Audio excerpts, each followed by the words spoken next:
Es un gusto para nosotros estar nuevamente con ustedes, haciendo seguimiento a nuestro estudio del libro de Juan. Sé que hemos estado aprendiendo muchas cosas y hoy igualmente Dios va a hablar a tu corazón. Así que nos disponemos para nuestro capítulo de hoy, que es Juan capítulo 16. Y no olvides tomar los recursos que se anexan en el YouTube de la Iglesia Lakewood. Toma ahí el bosquejo, la información para que puedas profundizar en el estudio. Sé que Dios te habla ahorita una parte, pero cuando tú te pones en intimidad con Él va a profundizar en lo que está hablando directamente a tu corazón.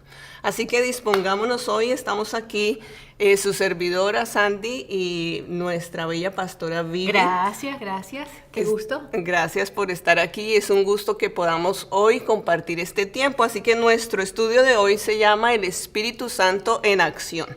Ese título me gusta porque desde el inicio nos habla de la figura del Espíritu, que no es pasiva sino activa. Así que pues busca en tu Biblia Juan 16, vamos a tomar un tiempo primeramente para hacer una introducción e ir hablando un poco de cómo el Señor había venido anunciando a sus discípulos, cómo venía Él preparándolos, enseñándoles y despidiéndose también de ellos, poco a poco mostrándoles cómo Él los iba a dejar, pero también les mostraría que no los iba a dejar solos. Así que leamos un poquito desde el inicio del capítulo 16, el versículo 1 al 5 dice: les he dicho estas cosas para que no abandonen su fe. Los expulsarán de las sinagogas y llegará el tiempo en que quienes los maten pensarán que están haciendo un servicio santo para Dios. Eso se debe a que nunca han conocido ni al Padre ni a mí. Les digo estas cosas ahora para que cuando sucedan recuerden mi advertencia. No las mencioné antes porque todavía iba a estar un tiempo más con ustedes. Me encanta este inicio porque Jesús les dice los para qué. Les estoy hablando todo esto que va a venir. Si ustedes miran un poquito atrás en el capítulo 15, el Señor les está hablando de cómo iban a ser odiados por el mundo. Que no íbamos a ser precisamente amados, sino que iba a haber persecución, que iban a ser despreciados. Pero inicia este capítulo recordándoles esto, pero diciéndoles para qué les estoy hablando esto. Les hablo esto para que no abandonen su fe. Y también les dice que les habla estas cosas para que cuando estas cosas sucedan, ellos se recuerden de las advertencias que el Señor les había dicho. Creo que simplemente el Señor era sensible al corazón y a la limitación que ellos como seres humanos podían tener, así que los empezó a preparar y les mencionó por qué les hablaba de la persecución, por qué les hablaba de que un día se iría, por qué les estaba mencionando estas cosas. Las palabras de Jesús tuvieron que haberles sonado un poquito a ellos como locura, o en cierta manera se tuvieron que haber sentido como cuando uno abre uno de esos rompecabezas de 5,000 piezas y que los extiende en la mesa y dice cuál pieza va con cuál. Primero los bordes, sí, y después seguimos. Exacto, ¿cómo le doy forma a esto que sé que tiene forma? Cuando abres un rompecabezas sabes que cada pieza tiene un lugar, que cada pieza es importante y que no es una locura. Aunque lo ves ahí sin forma, a la medida que lo vas armando, vas a ir entendiendo cómo va cada pieza y de repente cuando tienes el cuadro armado, te das cuenta que todo tenía sentido. Ves el cuadro completo. Exacto. Casi siempre que armamos rompecabezas en mi casa, empezamos pensando que falta una ficha. Cuando estamos buscándola y no la encontramos y pasamos semanas y no aparece esa ficha, decimos, está incompleto. Pero no, simplemente al final, cuando ya todo se pone en su lugar, todo tenía sentido y todo estaba ahí, teníamos todo lo necesario para que esa figura tomara forma. Creo que de la misma manera el Señor estaba insistiéndoles y hablándoles de muchas cosas que ellos en su capacidad mental tal vez no podían organizarlas completamente, o en ese momento tal vez no podían entenderlo todo, pero como dice la palabra, lo iban a entender después. Más adelante se iban a recordar de aquellas cosas que Jesús les estaba hablando. Así que Jesús viene y les empieza a hablar del Espíritu Santo. Más adelante vamos a detallar un poco más de esto, pero me imagino que para ellos esta idea del Espíritu que Jesús venía hablándoles, que estaría con ellos, no era fácil de digerir. Porque algo totalmente nuevo. Era algo totalmente nuevo. Estaban acostumbrados que cuando se hablaba del Espíritu era solamente para los profetas, los apóstoles o personas muy específicas. Así que pensar que el Espíritu Santo vendría sobre cada uno de ellos o estaría con cada uno de ellos era realmente difícil de comprender, era una locura. No parecía que fuera algo lógico y tampoco se sentían dignos de recibirlo de manera personal porque estaban acostumbrados a que era solo para algunas personas. Así que esta idea de repente venía a dar mucha vuelta, pero este capítulo empieza a mostrarnos cómo la obra del Espíritu Santo es esa bella obra transformadora en el corazón de las personas, que por eso era necesario que viniera sobre cada uno. Así que miremos un poquito los versículos 5 al 7, que nos detallan un poquito más esto. Dice, ahora voy a aquel que me envió, dice Jesús, y ninguno de ustedes me pregunta a dónde voy. En cambio se entristecen por lo que les he dicho. En realidad es mejor para ustedes que me vaya, porque si no me fuera, el abogado defensor no vendría. En cambio, si me voy, entonces se lo enviaré a ustedes. Estos versículos son tan claves y tan especiales porque están mostrando, primero, que Jesús inicia con una pregunta, digámoslo así, porque está diciendo, yo les estoy hablando que me voy, y ninguno de ustedes me pregunta para dónde voy. En cierta manera, me imagino que los discípulos, en medio de escuchar tanta información, lo primero que saltaría a sus corazones, como creo que sería para nosotros hoy si el Señor viniese y nos hablase algo totalmente nuevo y diferente, y es que cada uno piensa en sí mismo. En cierta manera, los discípulos no estaban enfocados en entender qué le iba a pasar a Jesús o hacia dónde él iba, qué era de Jesús después cuando él se fuera, sino que ellos estaban centrados en ¿qué va a hacer de nosotros? ¿Cómo lo vamos a hacer? ¿Cómo la vamos a librar? ¿Cómo vamos a estar ahora aquí enfrentando todo sin Jesús?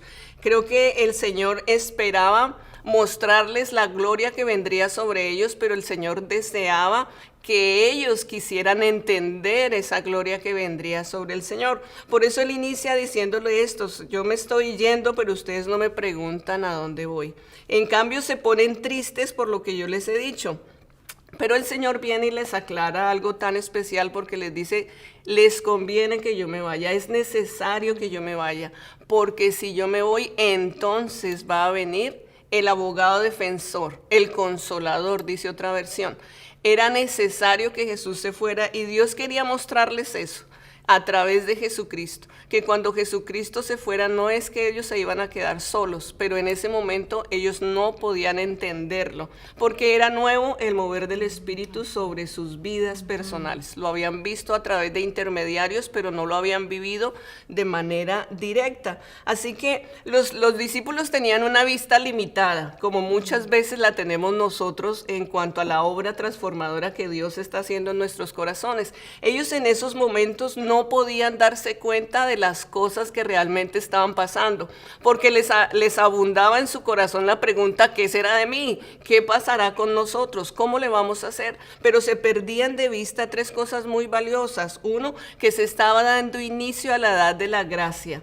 Estaba quedando atrás la ley y entraba el periodo de la gracia. No podían darse cuenta que ellos estaban siendo en ese momento los pioneros de la Iglesia Universal. No lo podían ver en ese instante y no podían darse cuenta que se estaba dando inicio a la expansión del Evangelio, que se iniciaba la tarea de expandir las buenas noticias. En ese momento la vista de ellos era limitada. Siempre me ha llamado la atención la palabra cuando dice el Señor, lo que yo hago ahora tú no lo puedes entender, pero lo vas a entender después. Creo que es la postura que ellos tenían. En ese momento no podían ver todo lo que realmente se avecinaba porque les pesaba más el sentimiento del abandono, de tal vez sentirse huérfanos por un instante, de sentir que el que había caminado con ellos ya no estaría.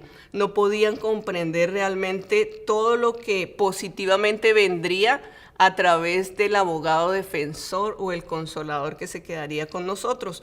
Así que es muy importante porque luego en la parte final les dice, es mejor para ustedes que me vaya porque el abogado defensor vendrá.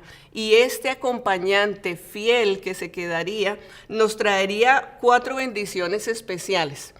Una de ellas es que el Espíritu tendría la capacidad de estar en todas partes. Jesús estaba limitado porque estaba en un cuerpo humano, no podía estar presente en todo lugar, pero el Espíritu Santo estaría en todas las partes a la vez. También tenemos como segunda cosa que la gente tendría ahora un acceso ilimitado al Padre. Ya no habría un tiempo específico ni una persona específica intermediaria, sino que ahora tendríamos acceso ilimitado a la presencia. Una comunión continua, que es algo que el Señor vino a romper ese velo que nos separaba y el Espíritu Santo nos permite conectar en una comunión continua con el Espíritu Santo. Y esa comunión, esa unidad, lo interesante es que ahora se da de espíritu a espíritu. Así es. Del Espíritu de Dios al espíritu humano. Y esto es una transición para ellos, Así ¿verdad? es. El tener ese entendimiento de que no estaban solos. Antes lo podían ver, podían hablar con Jesús, pero a partir de ahora la interacción iba a ser íntima, iba a ser poderosa, pero ellos tenían que captar de que iba a ser a través del Espíritu Santo. Así es.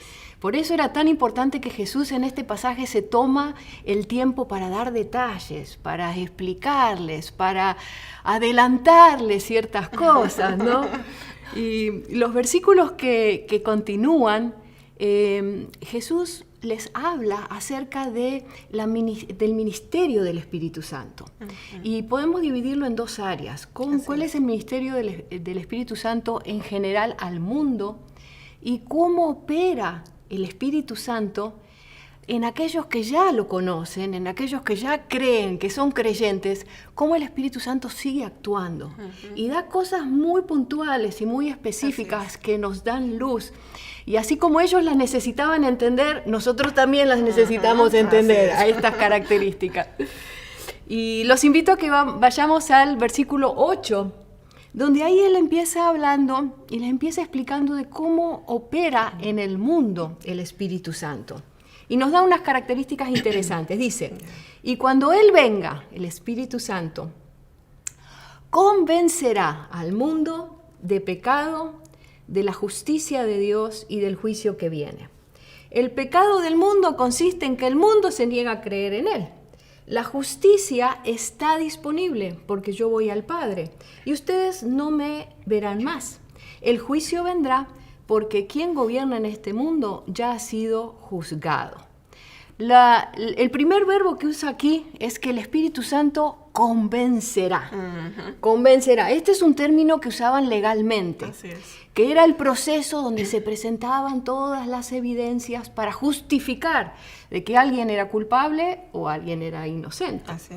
Y qué precioso que el Espíritu Santo lo que hace es presentarte esos recursos, presentarte todas esas cosas donde uno puede basarse y puede decir, bueno, estos aspectos yo los tengo en cuenta y yo los creo, por los cuales puedo tener una convicción. Una convicción es algo donde estoy segura que es así.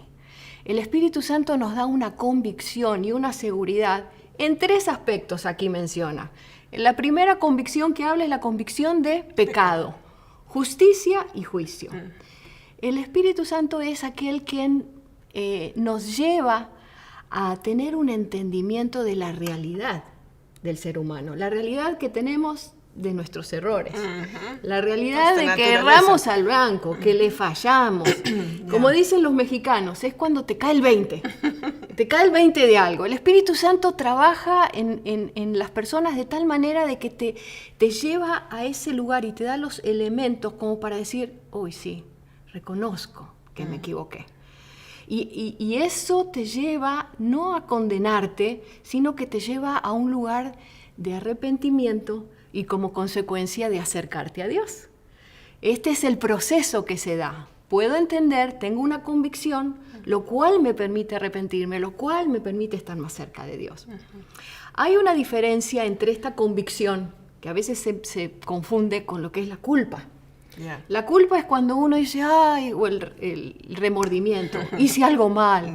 Pero uno se queda en ese lugar y no hace nada. Te quedas paralizado, al revés, decís, ay no, me siento mal, me voy a alejar de Dios. Y eso no es tener una convicción de pecado. Una convicción es cuando, me doy cuenta, pero tengo esa esperanza de que me puedo acercar a Él. Tengo ese deseo de dar un giro en mi vida y dar un cambio. Esto es fundamental, porque esto es necesario, es el paso primordial para ese acercamiento con nuestro Padre Celestial. Entonces, el primer aspecto es convencerse de que yo estoy mal y que por mí misma no puedo hacer nada. Necesito a un Salvador. Y eso es clave, Vivi, porque la mayoría de veces humanamente sentimos culpa. Ajá. Y muchas veces nos duele esa culpa, ¿no? Pero no hay cambio. Ahí es donde está la diferencia. Si realmente ha habido un arrepentimiento, hay un giro totalmente a la dirección opuesta de lo que estaba haciendo. Va de la mano. El arrepentimiento, o sea, primero el darse cuenta, el deseo y hacer algo. Así es. Van de la mano. Accionar. El Espíritu Santo es acción. Así es. Y si vamos al segundo aspecto que trata aquí, dice que va a convencer al mundo de justicia. La justicia es equidad, es igualdad, es dar a cada uno lo que le corresponde. Lo que le corresponde. Si hay algo que se sale de la ley, la justicia hace de que haya un castigo para pagar, para tener un orden. Uno de los atributos de Dios es que Él es justo. Dios es justo. Por lo tanto, todo lo que hace tiene que ser basado en justicia. Y es muy interesante este concepto porque el Espíritu Santo dice que convence de la justicia. ¿De qué? De la justicia de Dios. Muchos dirían, ay, si nosotros nos equivocamos, si nosotros estamos mal, que Dios pase por alto, que no lo tenga en cuenta. No, eso es imposible porque Dios es justo. Y dice que si uno comete un error, hay una consecuencia. Y en el caso de los seres humanos, la Biblia dice, la paga del pecado es muerte. ¿Qué quiere decir? Que en nuestro pecado hay una consecuencia. Y cada vez que nosotros pecamos hay algo que pasa. Traje esta balanza que es de la abuelita de mi esposo. Wow. Imagínense que tiene sus años. Un tesoro. Un tesoro familiar. Pero muchas veces se representa la justicia con una balanza. Porque una balanza lo que permite es medir, es, a ver, ¿dónde está la cosa, no? Y cada vez que el ser humano peca, es como si nosotros acumulamos algo que nos va en contra. Tenemos un peso donde hay en contra, donde estamos en desbalance. En desventaja. En desventaja. Y el pecado quiere decir de que si nos hacen un juicio, y nosotros vamos a un juicio teniendo pecado, vamos a salir perdiendo. Y el resultado va a ser de que somos culpables ante Dios. Lo precioso de la justicia de Dios y la obra de Dios, que lo que hace Jesús cuando viene y muere por nosotros, Él dice, yo vengo a pagar por ese castigo. Yo vengo a que con mi obra, la muerte en la cruz, yo me llevo el castigo para que ustedes ahora estén balanceados. Ustedes antes tenían una condición de culpables. Ahora, con mi obra, lo que yo hago es que le doy una nueva posición, la posición de justo. ¿Quién es el justificado? ¿Qué es el justificado por Dios? Es esa preciosa obra que nosotros no merecíamos, que nosotros no hicimos nada, pero que Dios paga por nuestros errores con el objetivo de que haya un balance y que haya justicia. Y somos justificados ante Dios. Esto es una revelación preciosa.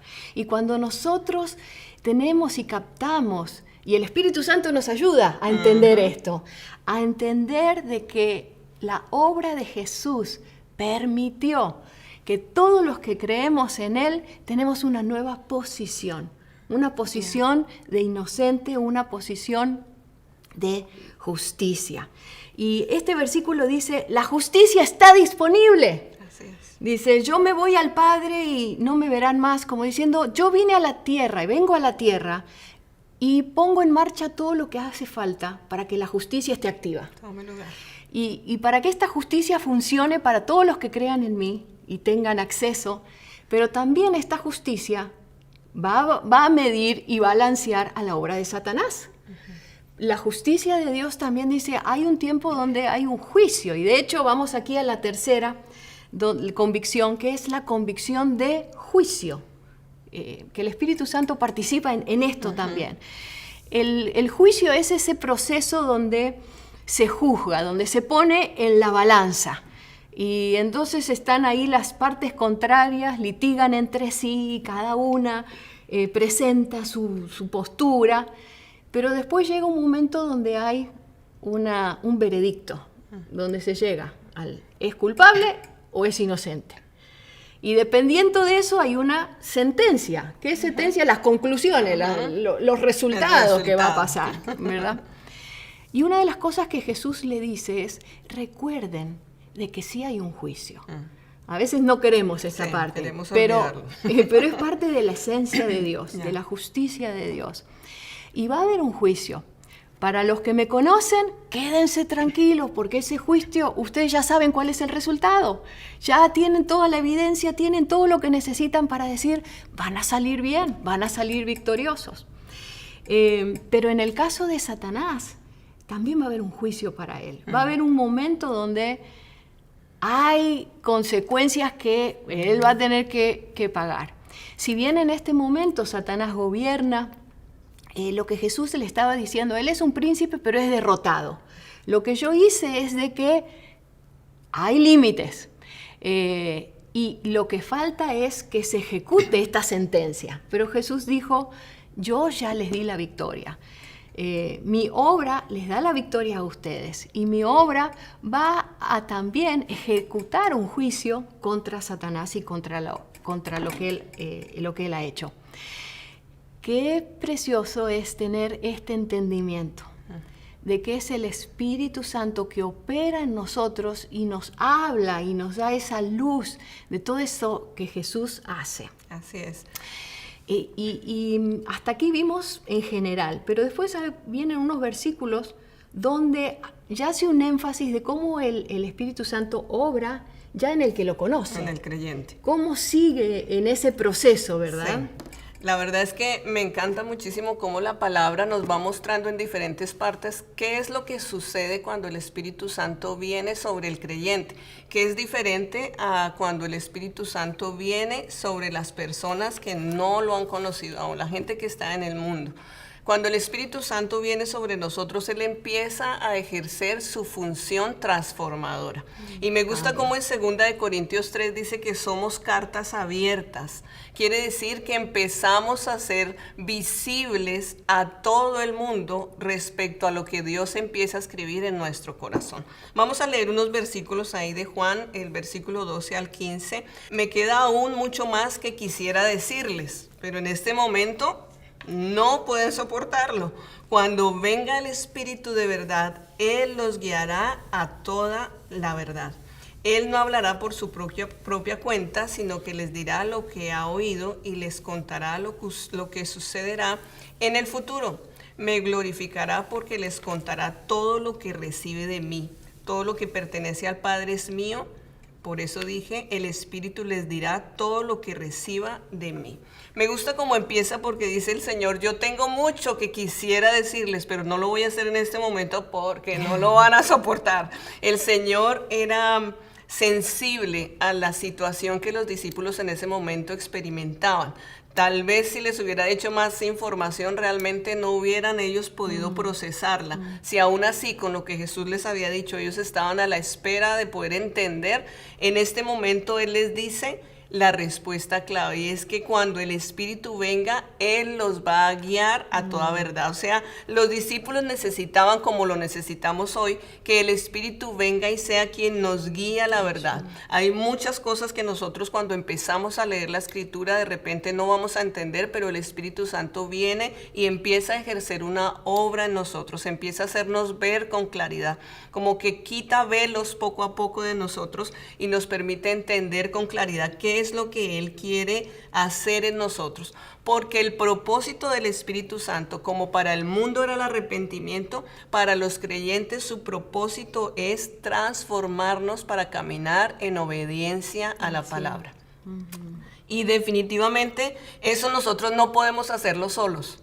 A veces podemos tener buenas intenciones,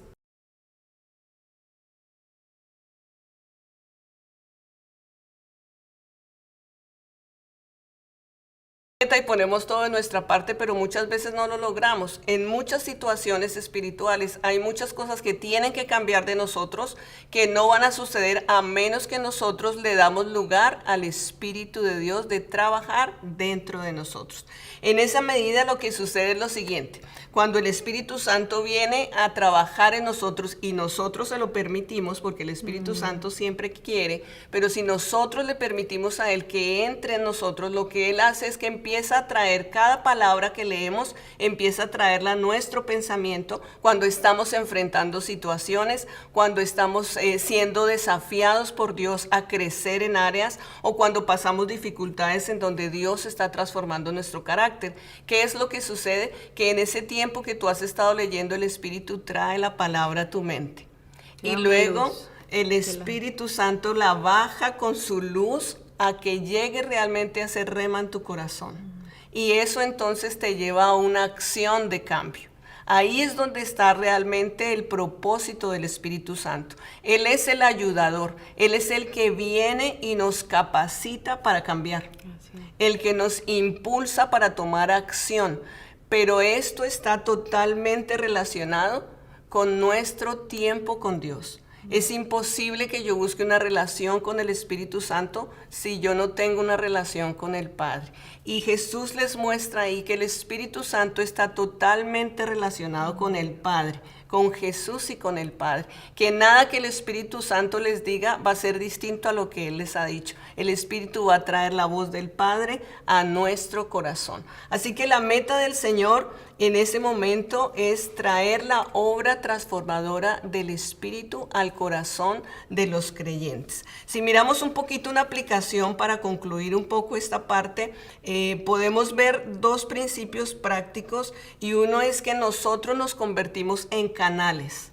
La gente del mundo no va a ser confrontada por nuestro juicio. No fuimos nosotros llamados a juzgar, sino que es lo que sucede, que cuando permitimos que el Espíritu Santo nos transforme a nosotros, nosotros vamos a hacer cartas abiertas que la gente puede leer, y entonces esa luz del Espíritu en nosotros les va a llevar a ellos a ser confrontados y a buscar un cambio, a conocer a Dios. Nosotros somos el canal. Por eso la importancia de que nosotros no tengamos una relación estancada con Dios, sino que estemos continuamente en crecimiento, que estemos continuamente buscando el cambio, que estemos obligándonos muchas veces a nosotros mismos a ir en contra de nuestras viejas maneras de ser, que siempre toman lugar. Pero si estamos permitiendo que el Espíritu Santo traiga esa obra transformadora, no solamente estamos siendo beneficiados nosotros, sino que realmente nos estamos convirtiendo en los canales que va a usar el Espíritu de Dios para traer el arrepentimiento al mundo, para traer la confrontación de las cosas que el mundo no puede ver, porque nosotros traemos esa luz a todas circunstancias sobre sus vidas. Por eso es importante, así que debemos ser no solamente los canales, sino los comunicadores de la palabra, y que el Espíritu desea traer esos cambios dentro de nosotros para llevarlos a las personas. La verdad es que me gusta cómo está puesto en el libro de los Salmos. Cuando leemos los salmos, varios de los salmistas inician sus salmos con alabanzas. empiezan derramando su corazón, y en medio de ese proceso de derramar su corazón en alabanza, empieza un proceso de desahogar muchas situaciones difíciles, a veces de persecución, que los querían matar, o de situaciones de enfermedad o de dificultad, en donde ellos en muchos momentos claman al Padre diciendo: sálvanos de esto, líbranos de esta situación, permítenos salir de este conflicto, o quita todas estas situaciones. Pero los salmos nunca terminan diciendo que el Padre quitó las circunstancias o que fueron librados de los conflictos, sino que el salmo termina nuevamente el salmista dando alabanza, dando adoración, rindiéndose al Señor. Y esto nos evidencia lo que realmente el Señor quiere. El Señor no está interesado en cambiar nuestras circunstancias, sino Él está interesado en cambiar nuestra vida. Así que va a usar las circunstancias para que la obra transformadora del Espíritu tome lugar. Eso me parece glorioso. Es realmente la manera como nosotros podemos ver la obra del Espíritu pasando alrededor nuestro. El Señor no siempre va a quitar las circunstancias, a veces tal vez las remueva, pero muchas veces va a usar las circunstancias para sacar de nosotros lo que Él realmente quiere. El Espíritu Santo está en el proceso de, mientras estamos atravesando esos momentos difíciles, esas circunstancias, y nos ayuda a identificar ciertas emociones que podemos tener en ese momento. De hecho, el capítulo continúa donde Jesús habla acerca de esas emociones a las cuales ellos iban a enfrentar. Y se toma un tiempo para alertarles y decirle: ustedes van a pasar un momento difícil. Estas emociones las van a tener, pero quiero decirles y quiero anticiparme y darles recursos que les van a servir para atravesar. Y hay emociones que se dan muchas veces cuando estamos pasando momentos difíciles que ellos iban a pasar. Una es la tristeza, ese sentimiento de tristeza. Frecuentemente uno se siente triste cuando está pasando momentos difíciles. Otro tiene que ver con el sentimiento de: ay, necesito sentirme amado en este momento, esto está muy difícil, ¿cómo necesito que alguien me abrace? ¿Cómo necesito que alguien me diga que me ama? Es normal que todos sintamos eso. El otro sentimiento que podemos tener es el de inseguridad. ¿Qué va a pasar? No entiendo. Toda esta mezcla de emociones estaban teniendo los discípulos. Y Jesús primero le dice: miren, tienen ese recurso del Espíritu Santo que va a estar con ustedes, ayudarles a procesar todo esto. Pero yo quiero decirles que para cada una de esas emociones que tienen, yo les voy a dar una promesa, que va a ser algo que les va a servir a ustedes para seguir en marcha. Y aquí nos va a dar 3 elementos que les iban a ayudar a los discípulos a mantenerse en marcha en medio de situaciones difíciles, que iban a ser de ánimo, que iban a ser de consuelo, que le iban a ayudar. Esta actitud de Jesús de prepararnos a mí me fascina y la experimenté en muchos momentos en mi vida. Pero hay uno en especial donde fue tan significativo el hecho de que Jesús se toma el tiempo para prepararte para lo que viene. En mi caso, atravesamos un tiempo difícil de salud con mi esposo. Pero fíjate, Sandy, que unos días antes de que empezara todos esos cambios significativos en nuestra vida, él estaba orando. Y él percibió que Dios le decía: Sergio, buscá todos esos lugares donde vos anotaste promesas que te di y léelas. Y él empezó y las puso todas en una carpeta y a refrescar todas aquellas promesas que Dios le había dado. Y eso fue clave, porque después se inició un momento muy difícil, tanto para él como para mí. Pero el hecho de decir: Dios me recuerda lo que tengo por delante, es el motor que te permite seguir caminando incluso en medio de la circunstancia adversa. Por eso recordar lo que la promesa de Dios te da esa fuerza para para atravesar los momentos difíciles. Y acá, entonces, vamos a ver cuáles son esos recursos que le da para trabajar con todas esas emociones. Me gusta mucho que realmente el Señor lo muestra ahí como el dúo dinámico. La advertencia y la promesa van juntas, porque una tal vez me muestra un panorama que muchas veces puede ser negativa, pero inmediatamente el Señor muestra una promesa que generalmente está relacionada con la victoria, el crecimiento, el éxito de aquello que Jesús está interesado en hacer en nosotros, porque a veces nuestra perspectiva de lograr las cosas no está enfocada de la misma manera que el Señor. Cuando pasamos por un sufrimiento, nosotros queremos que el Señor lo quite, o cuando pasamos por una tristeza, nuestra oración mayor es que Jesús quite todo. Pero no puede ser así. No. Tiene un propósito el dolor, tiene un propósito el sufrimiento. Entonces, la primera advertencia y promesa es el gozo. Vamos a hablar cómo funciona esto como advertencia y promesa. En el versículo 20 dice, les digo la verdad, ustedes llorarán y se lamentarán por lo que va a sucederme, pero el mundo se alegrará. Ustedes se lamentarán, pero su dolor se convertirá de pronto en una alegría maravillosa. No es, ahí dice el mundo se va a alegrar, pero su alegría va a ser pasajera. Ustedes van a lamentarse, van a tener un dolor, pero ese dolor no va a ser sin propósito. Siempre que alguien se acerca y me comenta sus situaciones difíciles, siempre le quiero hacer ver que cualquier dolor que el Señor permite llegar a nosotros no es solo para sufrimiento.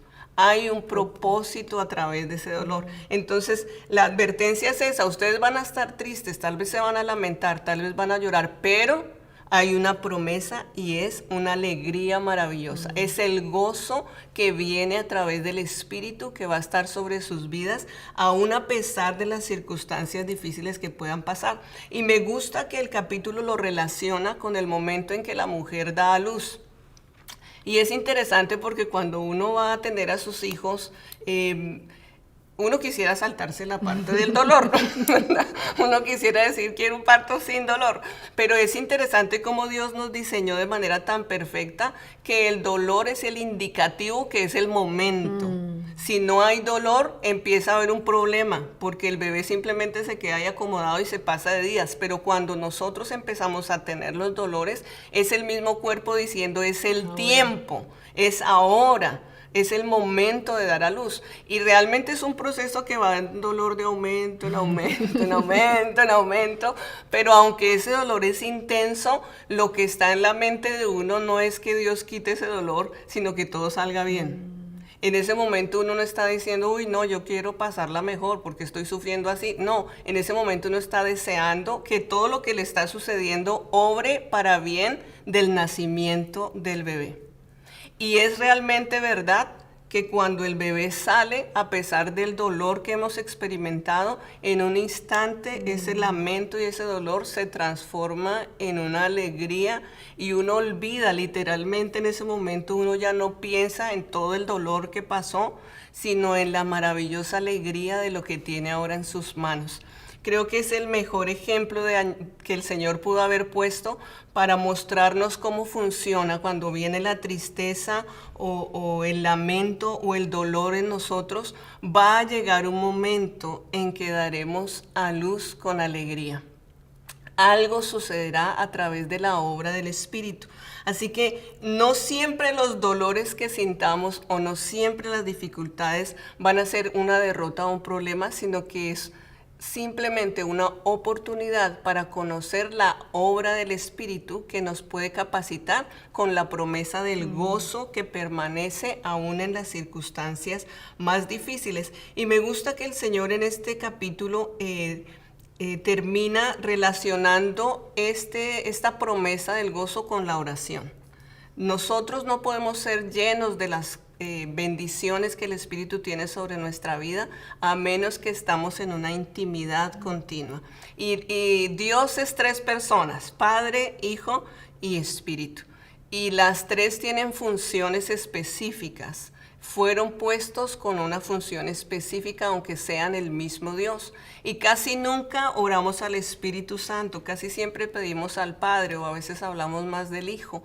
Pero realmente cuando en la intimidad yo me comunico con el Consolador, y yo le pido a Él que obre a través de las circunstancias, entonces empieza a suceder realmente esa preciosa conexión de que ya no estamos solos, sino que empezamos a sentir realmente la ayuda y la intervención del ayudador, del consolador, del abogado, defensor. Creo que eso me parece muy hermoso. La segunda advertencia y promesa que nos da este capítulo de Juan es el amor. Vamos a leer en el versículo 25, dice: he hablado de estos asuntos en lenguaje figurativo, pero pronto dejaré de hablar en sentido figurado y les contaré acerca del Padre con toda claridad. Más adelantito dice: ya que el Padre mismo los ama profundamente, porque ustedes me aman a mí y han creído que vine de Dios. En esta parte el Señor está mostrando cómo ahora Él viene y aquello que tal vez no era claro, como Él dice, ha hablado en lenguaje figurativo, tal vez cosas no había entendido, pero de repente el Señor dice: ya no les voy a hablar más así, ahora les voy a dar a conocer el nuevo lenguaje y la nueva relación que ahora tienen ustedes porque me aman a mí, han creído en mí. Ahora yo soy el puente de conexión con el Padre y les doy acceso a una relación de amor. Ya no es una relación de obligación o de ley, sino es una relación de amor. Está cimentado también en la oración. En la medida que yo me acerco al Padre y lo hago de una manera natural y con gozo en mi corazón, no como una regla o una obligación, sino que yo empiezo a entender que realmente es como dice la palabra: con cuerdas de amor el Padre me atrajo hacia Él. O como dicen los salmos, que mi corazón le ha oído al Padre decir: ven y conversa conmigo, y mi corazón le responde al Padre diciendo: aquí vengo, Señor.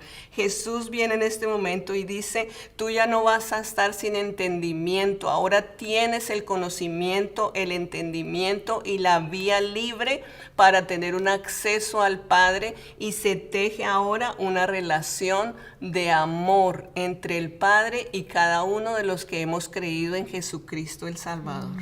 Qué precioso cómo el Señor te da una respuesta para cada una de las cosas específicas que uno vive, ¿no? Así es. Para la tristeza te dice: aquí está, hay gozo. El gozo. Para cuando te sentís que me falta amor, aquí lo tenés. Y lo tercero que habla aquí es acerca de qué hacer con esos sentimientos de inseguridad o ese sentimiento de siento que estoy conflictuada, entonces todavía estoy conflictuada.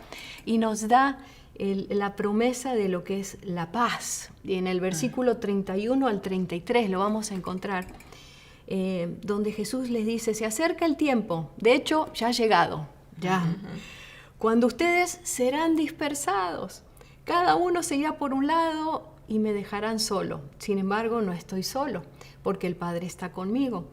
Les he dicho todo lo anterior para que en mí tengan paz. Este capítulo empieza y termina de la misma manera. Le dice: todo esto se lo estoy diciendo porque tengo un propósito. Y se lo digo al principio y se lo digo al final. Todo esto tiene un propósito, tiene un fin. Es de que ustedes lleguen a ese punto donde puedan tener paz a pesar de lo que van a estar viviendo. Porque, marca aquí, le dice: en el mundo tendrán muchas pruebas y tristeza. Esto me gustaría tacharlo. Esto me gustaría que no fuera así. O sea, el ser humano no quiere pasar por estos procesos. Pero Jesús le está diciendo: los vas a pasar. Pero anímense. Anímense, porque yo he vencido al mundo. Podemos atravesar los momentos difíciles con ese ánimo que viene de estar conectado con Él a través del Espíritu Santo. Eso es lo que te permite tener ese lugar de victoria, porque uno puede pasar una circunstancia difícil y salir vencido.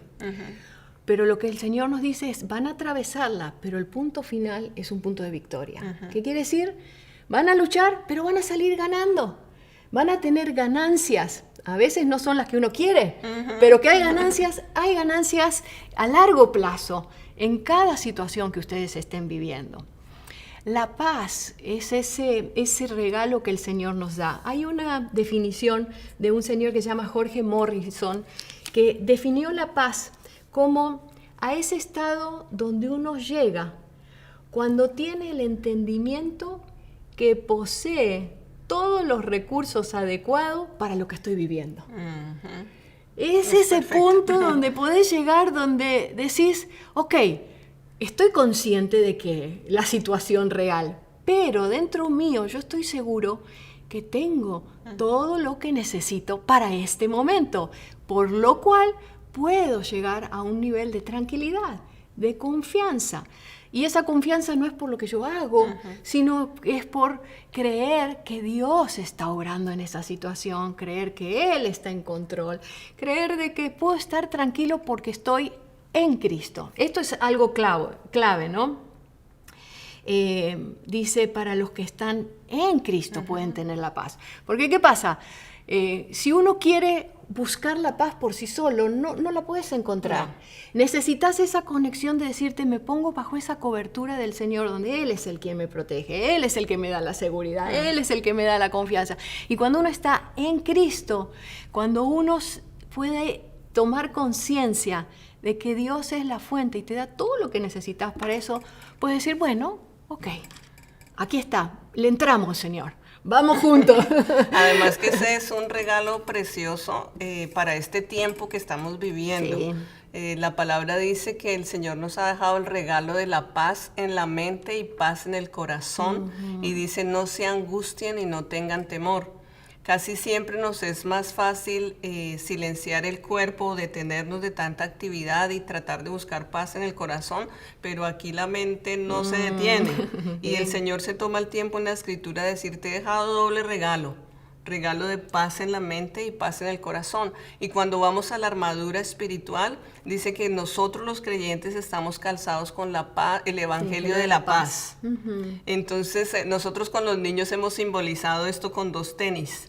El tenis de la paz en la mente y paz en el corazón, y que tenemos que ejercitar las 2 cosas, porque si nos damos cuenta, el miedo toma lugar en nuestro corazón y las angustias dominan en la mente.